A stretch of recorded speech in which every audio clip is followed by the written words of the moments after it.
Muy buenas, soy Carlos Serrano, miembro del Departamento de Ciencias del Deporte de Realtrack, y tengo el placer de presentar al último de los ponentes de nuestro WIMU Training de hoy.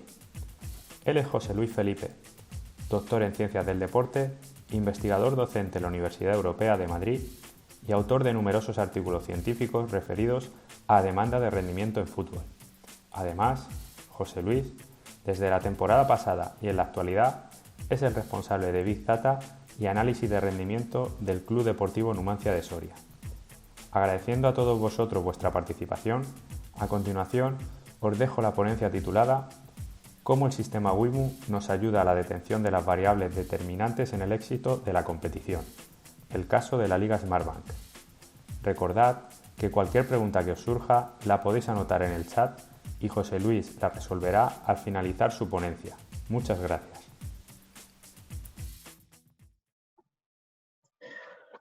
Hola, buenas tardes. Lo primero me gustaría presentarme. Me llamo José Luis Felipe y soy profesor investigador en la Universidad Europea de Madrid. Además, soy socio fundador de la spin-off IGOIZ Sportec de la Universidad de Castilla-La Mancha y pertenezco al área de Big Data y prevención de lesiones del Club Deportivo Numancia de Soria.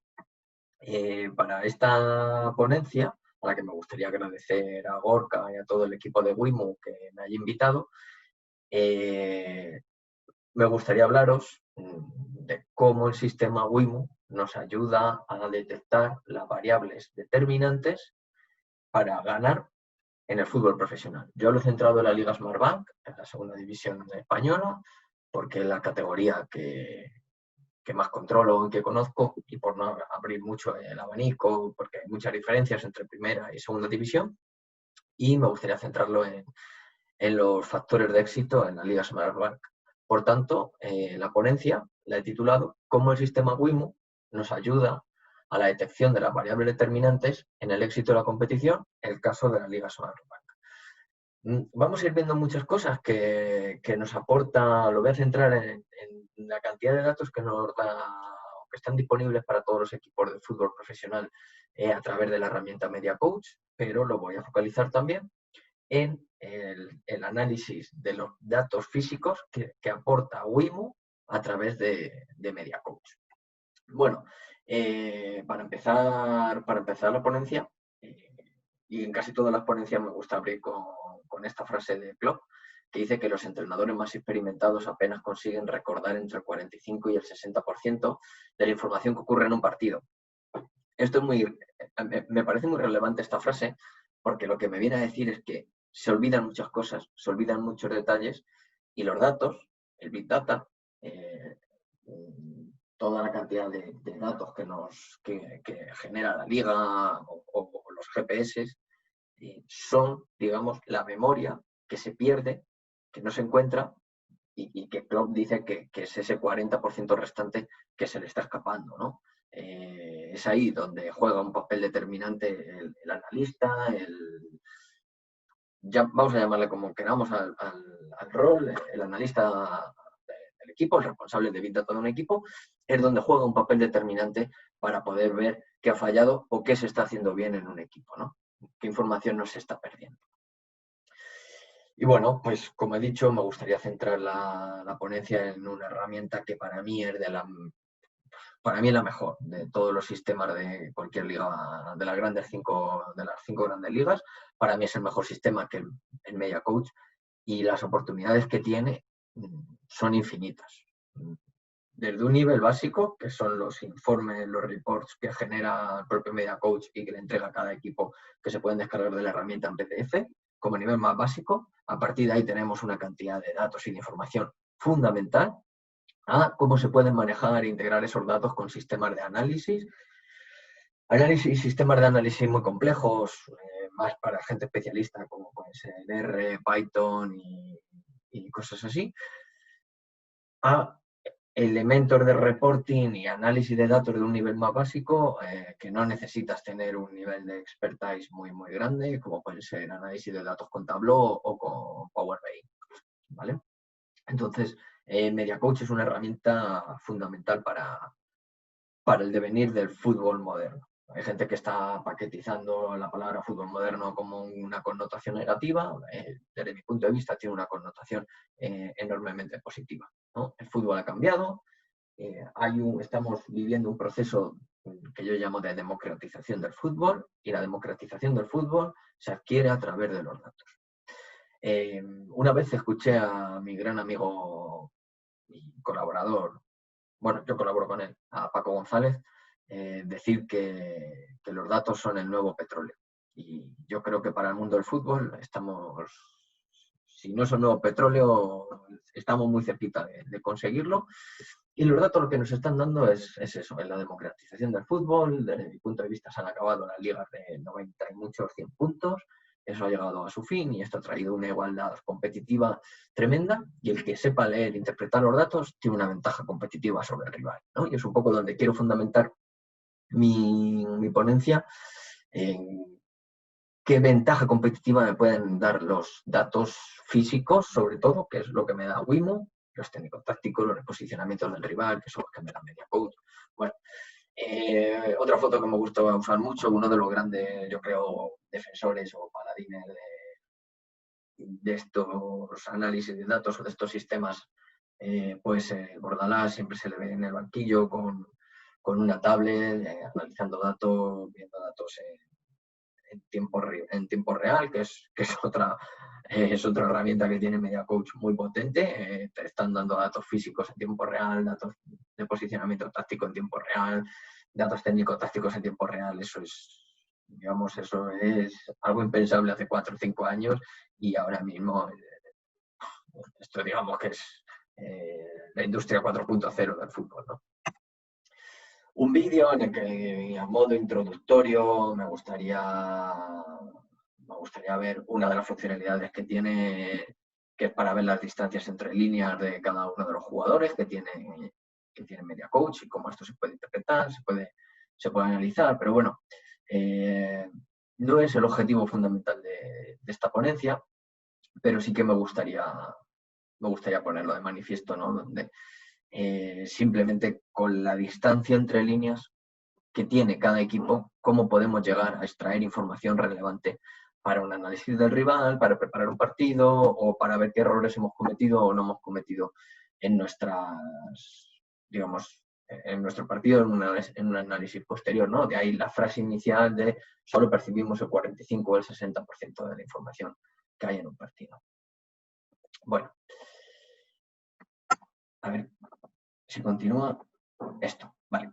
Pues, ¿qué nos ofrecen estos sistemas de tracking de vídeo con datos técnico-tácticos y físicos? Bueno, pues MediaCoach actualmente está registrando a 25 frames por segundo con datos de jugadores, de árbitros y del balón. Esto quiere decir que un partido, digamos, trasladado a un Excel, son 250.000 filas por 151 columnas, un volumen de información brutal, y yo creo que hoy en día hay que reivindicar la figura del analista de datos, del analista de Big Data, como queramos llamarle, en cada uno de los equipos, porque esta cantidad de datos, un preparador físico, un analista de vídeo normal, un perfil sin mucha formación en este tipo de tareas, es muy complicado que le pueda ayudar a sacar una ventaja competitiva determinante. ¿De acuerdo? Entonces, insisto, el papel del analista en los equipos de fútbol profesional es vital, porque es que todos los equipos tienen una ventana abierta prácticamente a los entrenamientos de los rivales a través de datos. No a los entrenamientos en sí, pero sí a la evolución y al devenir de los parámetros de cada uno de los equipos. Ahora mismo hay ventanas abiertas y el que sepa cómo mirar es el que va a tener más ventajas competitivas, ¿no? De ahí vuelvo a insistir en el tema de la democratización del fútbol. Tener esto de cada uno de los 20 equipos de primera división, de cada uno de los 22 equipos de primera división, cada semana nada más acabar el partido, a las poquitas horas de acabar el partido, tener los datos, esto es oro puro. Y un ejemplo, para aquí, un ejemplo de cómo se analizan los datos y cómo se pueden llevar a a una buena interpretación es que tras la eliminación del Barça frente al Liverpool en la Champions, los jugadores del Liverpool y el mismo club en declaraciones dicen: lo habíamos analizado, lo habíamos visto, lo tenemos muy trabajado, se despistan al final. Quizá esto sea prácticamente un insulto al Big Data, pero el Big Data no es más que saber comprender repeticiones de datos sucesivos. Incluso ver vídeos y comprender vídeos y ser capaces de ver patrones que siempre pasan en un determinado momento, como algo tan simple como se despistan, ya es suficiente para poder comprender dónde tiene mi rival un punto débil, ¿no? Uy, perdón. ¿No? Y este gol que sucede en este momento dado, en esta situación, es bastante representativo, más que por el gol, más que por lo que ocurre, por los comentarios después. Lo teníamos visto, lo sabíamos, se despistaban, no miran, no están atentos. Eso es fundamental. Eso en imágenes de vídeo, pero los datos te están dando la información. Siempre tienen este planteamiento, siempre tienen este posicionamiento, cuando empatan esto, cuando van perdiendo hacen esto, o cuando pierde tira el penalti a este lado, cuando en la segunda parte pasa esto con el físico, siempre pasa, es un patrón. Normalmente el fútbol son patrones y son patrones que se repiten, y es algo que me gustaría dejar más o menos claro a lo largo de esta ponencia. Otro vídeo que me gusta incluir, lo desarrolla para mí uno de los mejores analistas científicos de deporte, analistas de deporte en el ámbito universitario, mi amigo Bruno González, y os animo a seguirle en las redes sociales, de verdad, porque sus publicaciones y sus investigaciones para mí son referentes a nivel mundial. Podría decir que Bruno González se crió con Jaime Sampaio, pero es que Bruno González por sí solo tiene peso suficiente para tener consideración a la altura de los grandes del mundo del análisis deportivo, del análisis de fútbol en las ciencias del deporte, en la investigación científica. Y me gusta hablar de él, me gusta poner sus trozos de sus investigaciones, siempre le pido permiso, él siempre está encantado, pero el Big Data me da información tan relevante como saber cuál es la distancia que tienen, por ejemplo, los líneas con el último defensa, para saber cuándo aciertan y cuándo fallan en los fueras de juego, porque otra de las acciones que tienen que tener claro los equipos es analizar al rival. También, últimamente, considero importante tener muy claro qué tipo de árbitro arbitra, qué tipo de liniero viene, cuáles son más físicos, cuáles son menos físicos, dónde pueden cometer fallos. Cuanto menos dejamos a la imaginación, cuanto menos dejemos al azar, mucho mejor para todos, ¿no? Entonces, bueno, esto es una de las aplicaciones que tiene la representación de datos a través de Big Data. Otra aplicación práctica muy interesante desde mi punto de vista que tiene el Big Data, vuelve a ser otra investigación de Bruno, es calcular distancias y profundidades, que luego veremos un poco más adelante en profundidad cómo MediaCoach y Wimo me ayudan a comprender estas herramientas, pero así a un nivel visual, cómo puedo calcular, el vídeo va un poco despacio, pero cómo puedo calcular las distancias en profundidad y en longitudinal de los equipos en cada una de las situaciones, para saber cuáles son sus puntos fuertes, sus puntos débiles, cuándo fallan, cuándo no, cuando marcan gol, qué distanciamiento tienen entre líneas o en posicionamiento, cuando les marcan gol a ellos, cuál es el posicionamiento. Entonces, cuanto tengamos un mayor nivel de comprensión de los rivales, más nos ayudará a comprender qué puede pasar, qué no puede pasar y cómo podemos y tenemos que plantear un partido, ¿no? Eso es un aspecto que me parece muy relevante, y en este caso, vuelvo a insistir en las investigaciones de Bruno González, para mí son top a nivel mundial. No puedo decir otra cosa. Y bueno, otros pequeños estudios exploratorios previos a modo de introducción, porque todavía sigo un poco introduciendo el devenir de esta ponencia, es otro partido, ¿no? En este caso el Barça contra la Roma, igual ya penséis que tengo un poco inquina al Barça, pero bueno, ni mucho menos, son estudios previos que hicimos, pequeños análisis para luego poder aplicarlo a primera y a segunda división, porque bueno, los datos de la Champions, a ser equipos de élite, nos quitamos un poco el sesgo de la diferenciación del nivel competitivo que pueda tener la liga. Por eso, para estudios previos nos gusta mucho analizar datos de la Champions League. Bueno, en este partido podemos dividir a los jugadores en cuanto al rendimiento físico, en áreas de alta influencia física, en áreas de baja influencia física y en áreas de baja participación en la creación del juego, y donde se veía como, por ejemplo, en este partido la Roma tenía superioridad física con 4 jugadores en zonas de un área de alta influencia física, y el Barcelona solo con dos jugadores, y donde el Barcelona tenía muchos jugadores en el área de baja eficiencia física, y esta fue una de las herramientas que utilizó la Roma en este partido para darle la vuelta a la eliminatoria, ¿no? El físico. Yo siempre, cuando hablo de esto, intento siempre poner el mismo ejemplo. Casi todos los jugadores, o todos los jugadores, saben pegar una pata a la pelota. Esto es reduccionista al 100%. Casi todos los jugadores saben pegar una pata a la pelota. Ahora bien, el equipo que más físico tenga, que sea capaz de mantener un nivel durante mucho más tiempo, va a ser el equipo que me ayude, o los jugadores que más me ayuden a poder obtener éxito en la competición o en el partido, ¿no? Yo, como analista, como investigador, le doy muchísima importancia al físico, mucho más que a los elementos técnico-tácticos. Yo, cuando voy a analizar un jugador, cuando voy a analizar un rival, lo primero que miro es el físico, porque el punto de partida es que en el fútbol profesional todos son buenos jugadores. Luego tenemos jugadores que tienen un 65% de eficacia en el juego aéreo y otros que tienen un 85% de pases hacia adelante, ¿vale? Pero el que tenga un mayor nivel físico, que sea capaz de mantener un ritmo físico de intensidad alta durante más minutos, para mí es un jugador con un valor diferencial, ¿vale?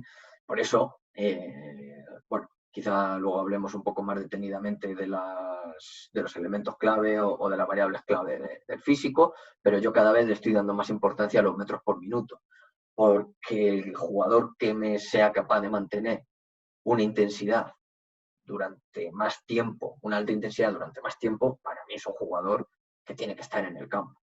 Partiendo que todos tendrán unos datos técnico-tácticos más o menos similares, cada uno con sus individualidades y sus diferencias, pero el físico es fundamental. Y tener una cuantificación de la carga física, de lo que me puede dar cada jugador.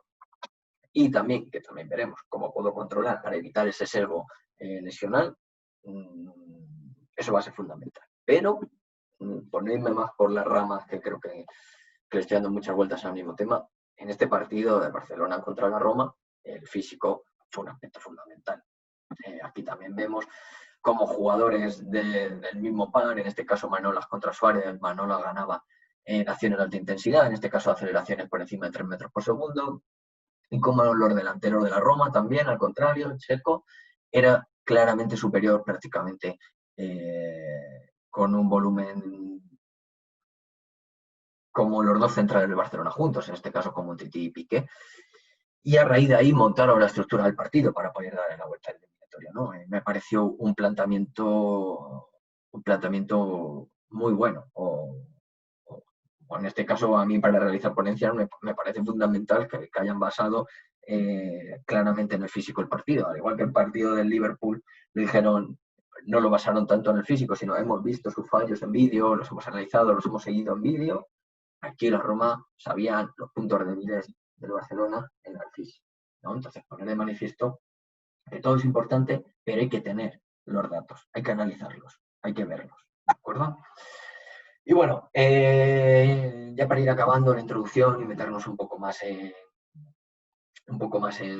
faena, nos encontramos también ahora, desde junio de la temporada pasada, con una situación un poco extraordinaria, ¿no? Y es que los equipos tienen permitido realizar 5 sustituciones. Esto supone el 50% de los jugadores de campo, ¿vale?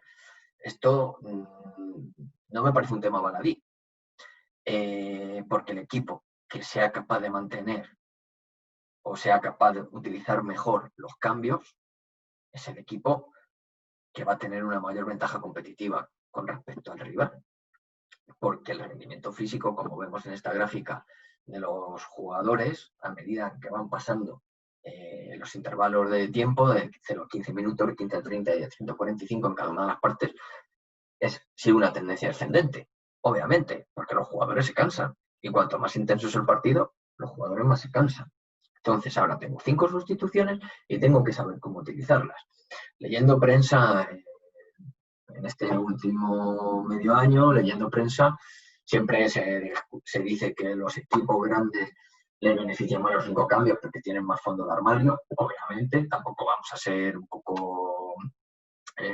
no vamos a ser ventajistas y vamos a decir que no, que eso no beneficia al grande, eso es así, pero los equipos pequeños tienen que jugar con esta ventaja competitiva, porque Media Coach, vuelvo a insistir, te está dando los datos físicos en directo de cada uno de los jugadores, míos y de mi rival.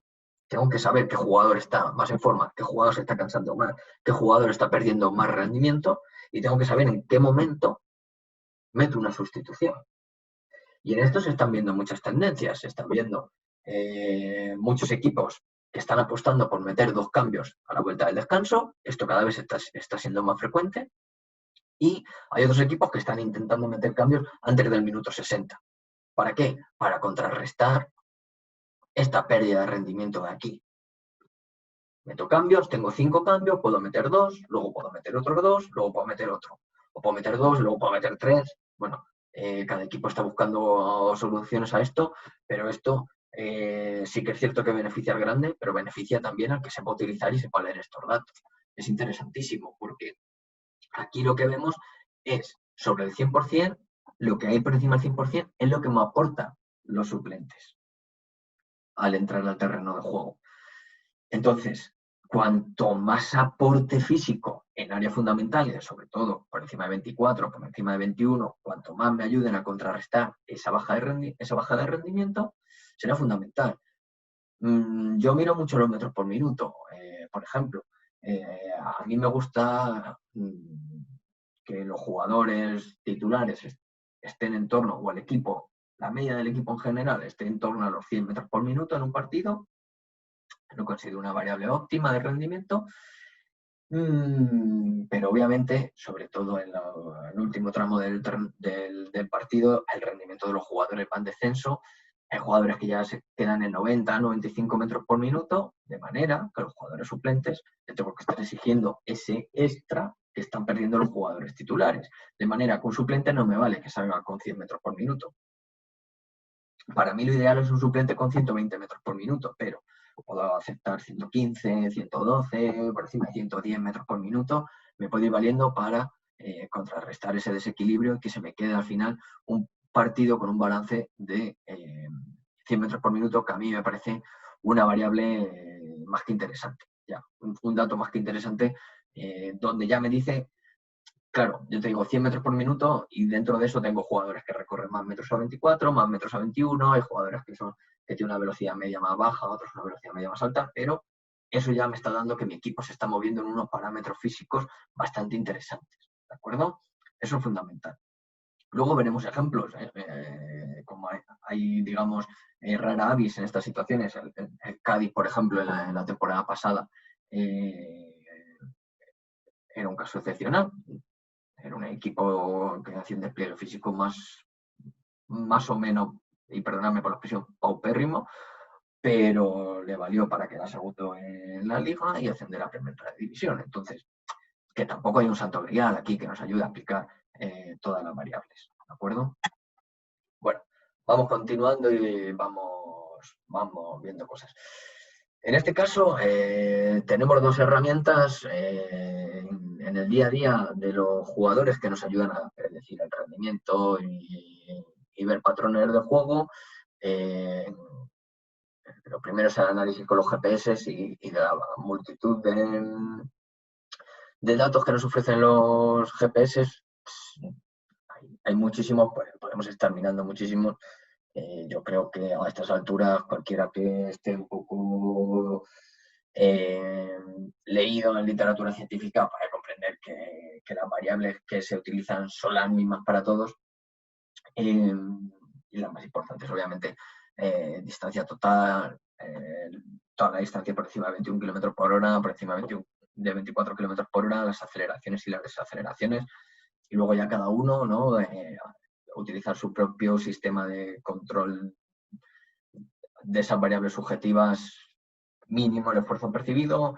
En este caso, WIMU nos permite introducir datos de estrés, horas de sueño, calidad del sueño, dolor muscular y esfuerzo percibido.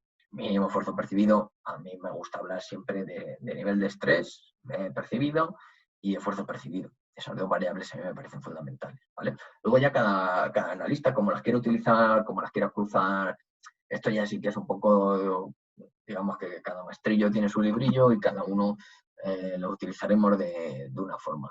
A mí me gusta mucho trabajar con la alta intensidad y me gusta mucho trabajar con el esfuerzo percibido y los niveles de estrés, ¿vale? Los niveles de estrés, la temporada pasada jugaron en el último tramo de temporada jugaron un factor fundamental porque había un calendario congestionado, 10 partidos en un mes, muchos viajes, mucho juego, muchos puntos, se perdían puntos, se lesionaba un jugador y una lesión de 2 semanas eran 5 partidos, había mucho estrés en las plantillas, en los vestuarios. Es muy complicado, ¿no? Ahora vamos a entrar un poco en detalle y simplemente, aquí no voy a entrar mucho porque tampoco es objetivo de esta ponencia, pero el modelo de calendario congestionado que hubo a la vuelta del confinamiento nos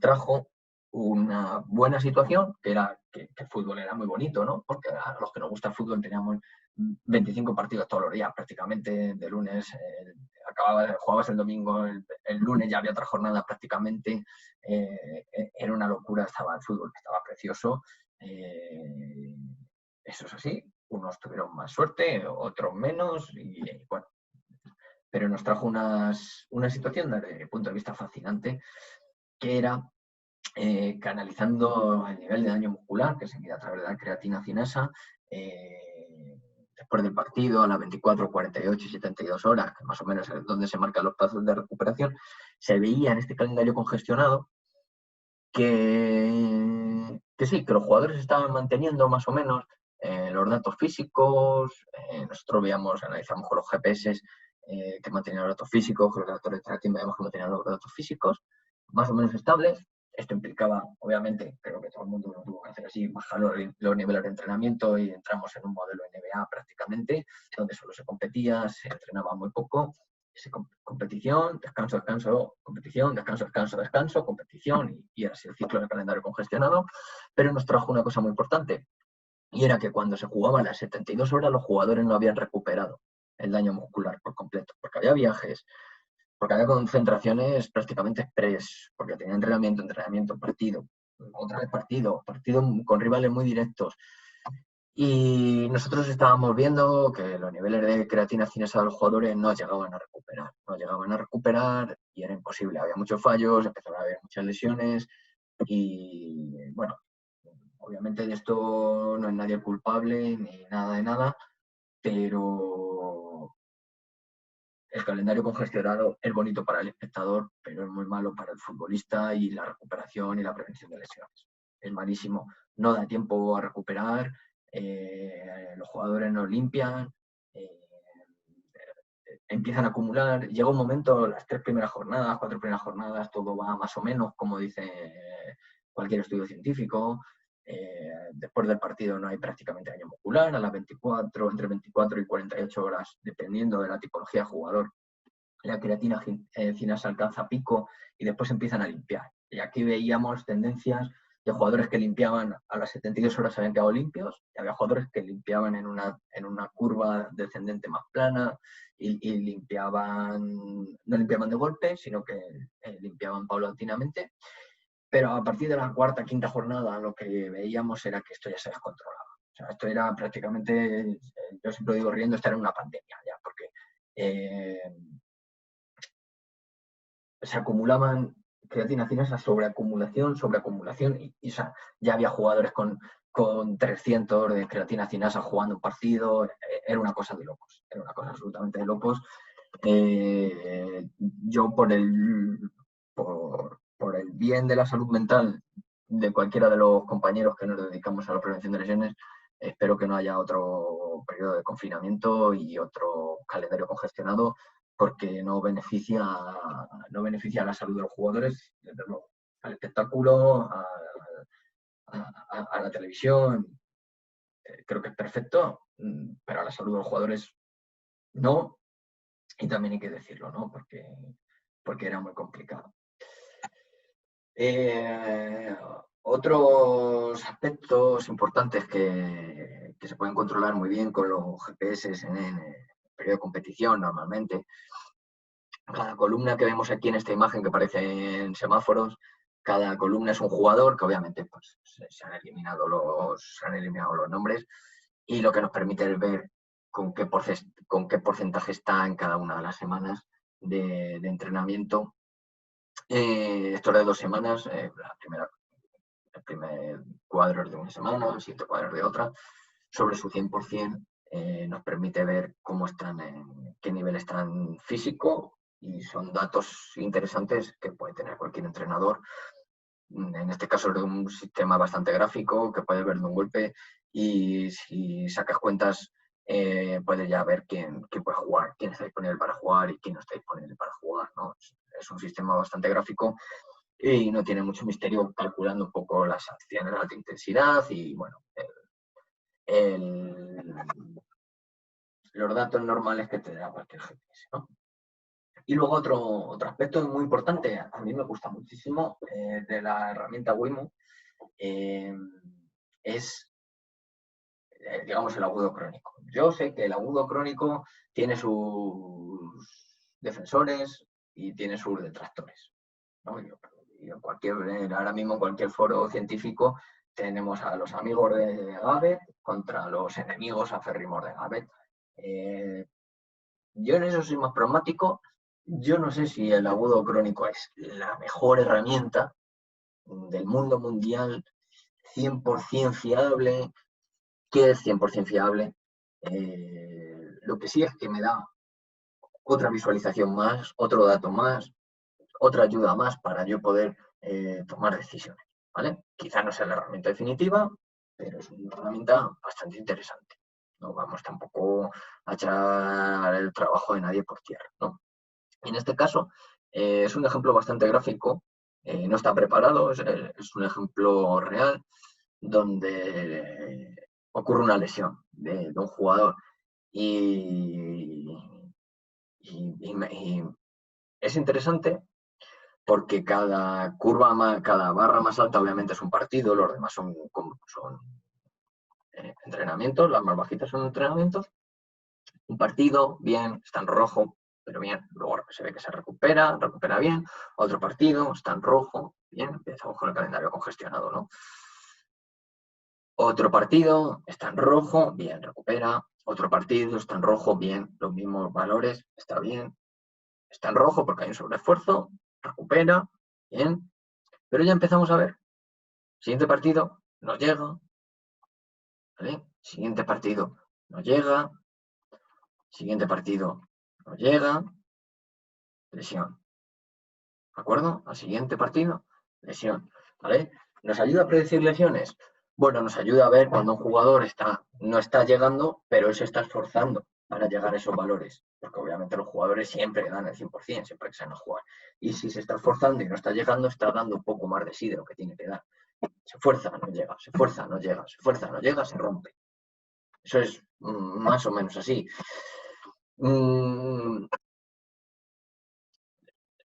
Esto me lo dice un poco la experiencia de lo que he ido viendo. Nosotros la temporada pasada lamentablemente tuvimos muchas lesiones y vienen un poco por este aspecto. Me esfuerzo, no llego, me esfuerzo, no llego, me esfuerzo, no llego, me parto, me rompo, ¿vale? En este caso se ve muy bien gráficamente, y en este caso, en otros no, en otros tú ves esta curva y es totalmente normal. no se ve, pero en este caso ya sí que me pone sobre alerta y me pone sobre aviso de, oye, algo está pasando, este jugador se puede lesionar, ¿no? Es bastante interesante. Entonces, por eso digo que el agudo crónico quizás no sea la mejor herramienta, pero en este caso me ayuda a predecir una lesión o me ayuda a ver claramente cuándo se va a producir una lesión. Luego, si con el agudo crónico no lo puedo ver, porque por eso el sistema TeamLab creo que no es perfecto, tengo que tener otra serie de herramientas que me ayuden a predecir lesiones. Por eso tengo la creatina cinasa, por eso mis jugadores juegan siempre con GPS, entrenan y juegan con GPS, porque necesito ver la carga de trabajo, el esfuerzo, el RP, el estrés, todo eso tengo que saber, tengo que ser capaz de interpretarlo y de tomar decisiones, pero unas me lo la predicción de lesiones me vendrá por un lado por los GPS, por los partidos, por lo que sea, otra me vendrá por el estrés en las horas de sueño, otra me vendrá por el agudo crónico, pero cuanto más sistemas de alarma tenga, mucho mejor. ¿Vale? Y los datos de tracking de físicos de MediaCoach a mí me encantan porque me dan información de todos los rivales con los que me voy a enfrentar en cada partido. Puedo sacar de rivales que son como yo, de todos los rivales, de la segunda vuelta, solo de confinamiento, por confinamiento, preconfinamiento, hacer comparaciones pre y post, qué pasa con este equipo, qué no. En este caso es un partido contra el Tenerife, donde yo puedo ver claramente que tengo 3 jugadores físicamente muy superiores a los jugadores de Numancia y cómo tengo que, no pasa nada, tener 3 jugadores muy superiores físicamente, pero cómo tengo que trabajar para contrarrestar esas situaciones. Qué puede pasar y qué no puede pasar, qué jugadores tengo en el área de alta influencia, qué jugadores tengo en el área de baja, de menos influencia, y cómo puedo ver y cómo puedo contrarrestar esas situaciones. ¿Vale? Otros datos interesantes que yo puedo trabajar con los datos físicos de MediaCoach es cuánto pierde cada jugador en la segunda, cada equipo en la segunda parte en cada una de las variables. En este caso vemos que hay un equipo que pierde con balón el 13%, pero mejora en el resto de variables en la segunda parte. Eso fruto de los cambios o de la dinámica del equipo o del nivel físico del equipo. Y que el otro equipo pierde en todas las variables. Es decir, el otro equipo es más intenso en la primera parte y en la segunda parte baja el rendimiento. ¿Eso qué información me da? Bueno, eso me da información bastante relevante para ver cómo puedo cómo realizar las acciones de ataque. Quizás en la primera parte me tenga que enterrar más, en la segunda parte tenga que atacar más. Un poco estos son tendencias de los equipos en cada una de las situaciones del campeonato. Puedo filtrar, como he dicho, por cada uno de los partidos, ¿no? A mí considero que estos datos físicos me parecen imprescindibles para preparar un partido, ¿no? Y ahora, viendo así un poco todo, me gustaría ir focalizando en cuáles son de todas las variables, porque si te descargas un fichero de Wimo tiene 20.000 variables físicas, de cuáles son las variables fundamentales en segunda división, ¿no? En este caso, esto es temporada acabada, temporada pasada, los equipos que estaban en segunda división se meten en un gráfico de dispersión, en el eje de la X la distancia total recorrida promedio del equipo y en el eje de la 6, en este caso en la distancia recorrida más de 21 con posesión, el equipo más de 21 km por hora con posesión, y me salen equipos que están en una zona de alta influencia, equipos que están en zona de baja influencia. Pero vemos 2 modelos antagónicos. Vemos el campeón de la liga, el Huesca, aquí, y vemos aquí el segundo clasificado que asciende de manera directa. 2 modelos totalmente antagónicos, el Huesca y el Cádiz. Los 2 valen, pero lo que tengo que tener muy claro es a qué juega cada equipo, para yo luego poder tomar decisiones de cómo enfrentarme a ellos. ¿De acuerdo? Aquí tengo más de 21 con posesión, aquí tengo más de 21 sin posesión, equipos que corren más sin balón, que son equipos más físicos, que presionan más, que tienen menos posesión del balón. Más o menos se sigue un poco, si os fijáis, se sigue un poco más más o menos la misma tendencia, ¿no? En este caso aquí está sin balón Extremadura, Málaga y Huesca, y el que menos el Cádiz. Y si me vengo aquí, Huesca, Málaga y Extremadura también están entre los primeros, el que menos el Cádiz. Entonces, más o menos el equipo que corre con y sin balón, ¿no? La idea es que todos los equipos estén en el mismo cuadro para mantener un poco las tendencias, ¿no? Con balón y sin balón. Ahora bien, ¿cuál es la variable fundamental en segunda división? Bueno, pues aquí es donde vienen un poco los análisis más complejos, ¿no? Aquí este es un análisis un poco extraño. Aquí pongo de los últimos 3 años, si no me recuerdo mal, 5 años, no sé, 5 años, sí. Los partidos de segunda división que ganan, y se hace un análisis clúster entre los que ganan, pierden y empatan. Los que ganan están en verde, en azulito, los que pierden están en rojo, y los partidos que se empatan están en naranja, ¿no? De manera que aquí he vuelto a poner la distancia total recorrida en el eje de las X, más de 21 con posesión en el eje de las Y, y aquí, más o menos, me viene a decir que hay una tendencia, que hay más verdes en las zonas de arriba, es decir, cuanto más se corre a 21 con posesión, más se gana, cuanto menos se corre a 21, más se pierde. Más o menos así explicado de manera rápida este gráfico. Obviamente, luego, como hay una pregunta, si tienes alguna duda y que explique un poco más esto, me detengo un poco más a explicarlo. Este es a más de 24 por hora y donde se ve que parece que sigue la tendencia, el que más gana corre más a 24, pero ya hay círculos rojos por medio, los naranjas se entremezclan, se empatan, se pierde, se gana un poco, está un poco más difuminado el más de 24. Y el más de 21 sin posesión, ya veis que se gana, se pierde o se empata, es un poco, digamos, menos importante, porque no se ve una tendencia, ¿no? Entonces, ¿esto qué me dice? Que la variable determinante en segunda división es más de 21 con posesión, porque sí se ve que los equipos que tienen en un partido más metros a más de 21 con posesión ganan más que pierden. Pero sin embargo, si tengo más de 21 sin posesión, puedo ganar, perder o empatar. No veo una tendencia muy clara. Si tengo más metros a más de 24 por hora, parece que gano más, pero no lo veo muy claro del todo. Pero sin embargo, aquí a más de 21 con posesión, sí que lo veo bastante claro. Entonces, ¿cuál es la variable determinante que me explica el rendimiento en segunda división? Más de 21 con posesión. ¿Vale? Así dicho de manera, pero un poco explicado de manera rápida porque quiero que os quede más o menos que os llevéis esa connotación de esta ponencia de hoy. ¿Qué más puedo hacer con los datos físicos en este caso? Bueno, puedo ver a un equipo, a un rival, cuál es su tendencia en cada una de las jornadas de la liga. En 21-24, en más de 24, en aceleraciones y en número de sprints, donde puedo ver dónde han tenido el pico de la temporada, que está marcado en verde, dónde tienen decesos en la temporada, en este caso la jornada 32, la jornada 12. Bueno, ¿para qué? Pues para ver cuándo me voy a enfrentar con mi rival, en qué momento físico me llega en cada una de las variables. Si me llegan bien, obviamente, más o menos, cuando me llegan bien a más de 21, me llegan bien en sprints, me llegan bien en aceleraciones, pero como no cuesta nada ponerlas todas y de un vistazo visualizarlas, pues me ayuda un poco a comprender en qué momento me llega el rival al que me voy a enfrentar de físico, ¿de acuerdo? Que me parece importante. Al igual que también puedo llegar a analizar cómo el rival a lo largo de cada una de las jornadas juega con las anchuras ofensivas, defensivas y las profundidades ofensivas y defensivas de en cada una de las jornadas para ver. En este caso, esto es un equipo, esto es un rival del Numancia, donde se ve que sí que maneja bien las anchuras, pero maneja un poco peor las profundidades.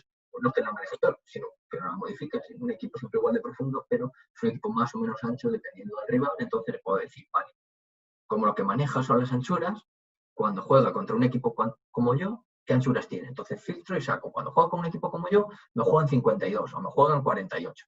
Y cuando juega contra un equipo como no sé quién, juega en 42, juega en 44. Entonces, esas predicciones son bastante fáciles para luego poder plantear el partido. ¿De acuerdo? Y bueno, con esto concluyo. Simplemente la idea era que tuvieseis una noción de cómo puedo utilizar las variables, sobre todo físicas. No me he metido mucho en el reposicionamiento y no he nombrado nada de técnico-táctico para poder predecir, por un lado, a mí me gusta hablar del sistema WIMU, cómo me ayuda a predecir las lesiones, a prevenir lesiones. Y por otro lado, cómo me ayudan a plantear un partido y cuáles son las variables determinantes a la hora de enfrentarme a un rival u otro, ¿vale? He dejado claro que para mí la variable determinante es más de 21 con balón, pero obviamente, dependiendo del rival, tienes que adaptarte y tienes que conocer bien cuáles son sus puntos débiles físicos y sus puntos fuertes físicos, ¿de acuerdo?